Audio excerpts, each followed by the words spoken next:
This is the stunning view looking towards Coniston from Brantwood.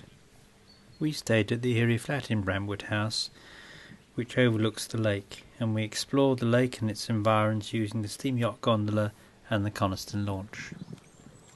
Here comes the Coniston steam gondola, which we are taking to the Waterhead Hotel, where Donald Campbell used to stay with his entourage during his water speed record attempts.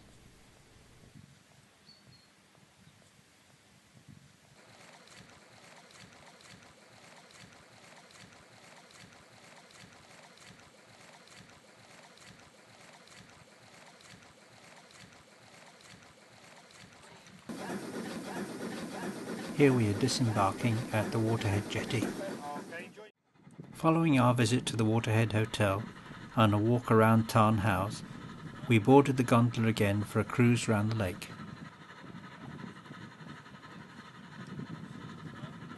The gondola is owned and run by the National Trust.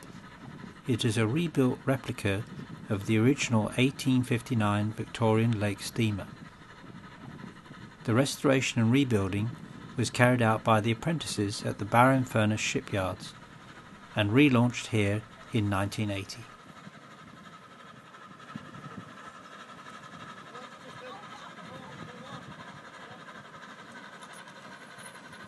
Gondola also gave Arthur Ransom the idea for Captain Flint's houseboat in his children's book Swallows and Amazons.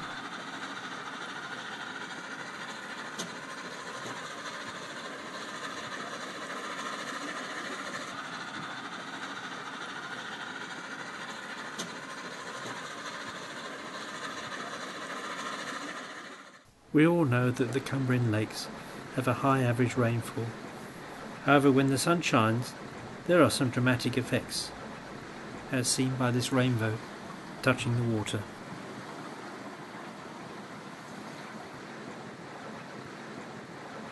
The interior of the luxurious first-class saloon is very striking, with red leather upholstered seating complemented by rich mahogany panelling. Pictures recording the restoration of the gondola and charts of Lake Coniston adorn the bulkheads.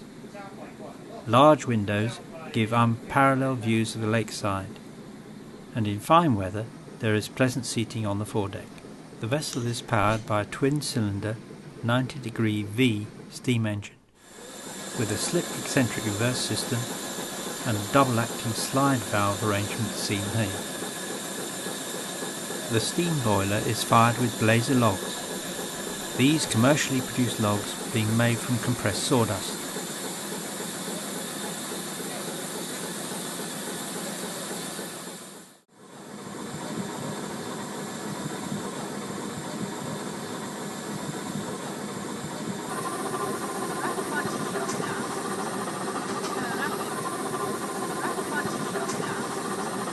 Having brought us safely back to the jetty at Brantwood, the gondola departs back to her Coniston boathouse, where she is berthed overnight.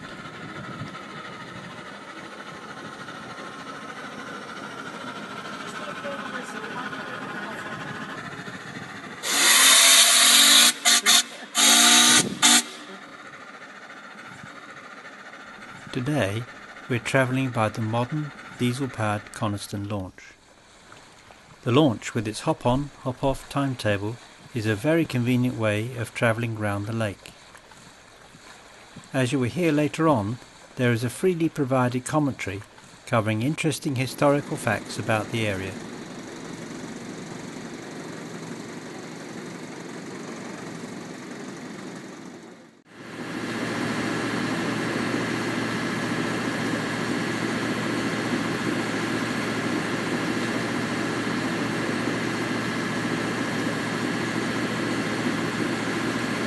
Perch, brown trout, eel and the Arctic char. Fish powder left over from the last ice age at over 80 to 120 feet down in the coldest areas of the water.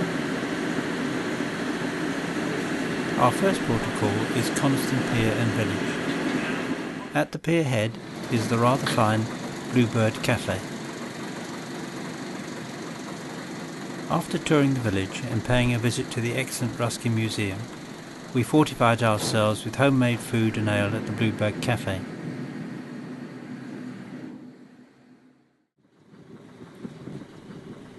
After lunch, we embarked on the launch again to visit the area where Donald Campbell's ill-fated attempt at the water speed record in Bluebird K7 took place in January 1967.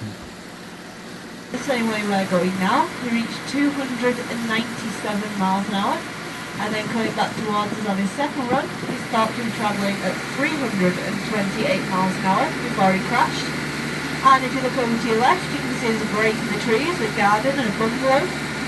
Draw a line from there to the middle of the lake, that's where the crash took place, and where Bluebird and Campbell remain for 34 years in 144 feet of water.